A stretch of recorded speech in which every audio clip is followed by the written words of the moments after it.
দেবাশিস বন্দ্যোপাধ্যায় কি তৃণমূলে ফিরবেন লোকসভা নির্বাচনের আগে? দমদমের আকাশে বাতাসে প্রশ্নই ঘুরপাক খাচ্ছে। এই প্রেক্ষাপটে তৃণমূলে ফেরা নিয়ে রাজ্যের শিক্ষামন্ত্রী ব্রাত্য বসু এবং দমদম কেন্দ্রের তৃণমূল প্রার্থী সৌগত রায়কে কটাক্ষ ছুড়ে দিলেন দক্ষিণ দমদম পৌরসভার 15 নম্বর ওয়ার্ডের নির্দল কাউন্সিলর দেবাশিস বন্দ্যোপাধ্যায়। প্রসঙ্গত, লোকসভা ভোটের প্রাক্কালে 15 নম্বর ওয়ার্ডে অকাল ভোট এবং ভোট গণনার পর মানুষের রায় প্রকাশ করা হয়। 2009 সালে তৎকালীন বাম বোর্ডকে হারিয়ে তৃণমূলের বোর্ড গঠন করার অন্যতম কাণ্ডারি ছিলেন দেবাশিস বন্দ্যোপাধ্যায়। ভোট গঠন করার পর তাকে পৌর পরিষদ সদস্য করা হয়। সব ঠিকঠাক চলছিল।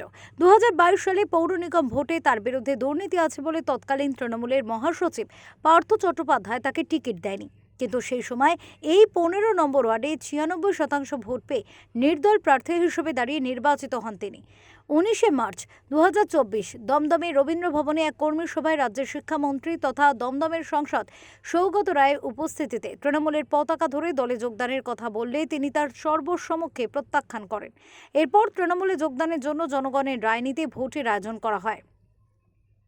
এই পরিস্থিতিতে বৃহস্পতিবার সংবাদ মাধ্যমের মুখোমুখি হয়ে ব্রাত্য বসু এবং সৌগত রায়কে নিশানা করে নির্দল কাউন্সিলর দেবাশিস বন্দ্যোপাধ্যায় বলেন, দরকারি ডেকে নেবে, কাজ ফুরলে ছুঁড়ে ফেলবে। সৌগত রায়কে বলছি, তো তারা কেন গো? দাঁড়ান, আছি, আমরা আছি, আমরা সবসময় আছি।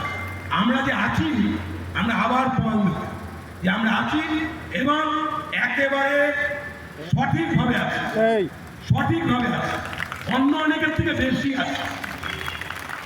প্রমাণ দেব আমরা। লোকসভা তো হবে, বিধানসভা তো হবে।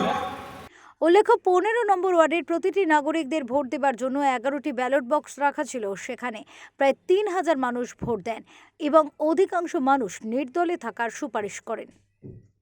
দক্ষিণ দমদম থেকে মানুষ চৌধুরী রিপোর্ট, ওঙ্কার বাংলা।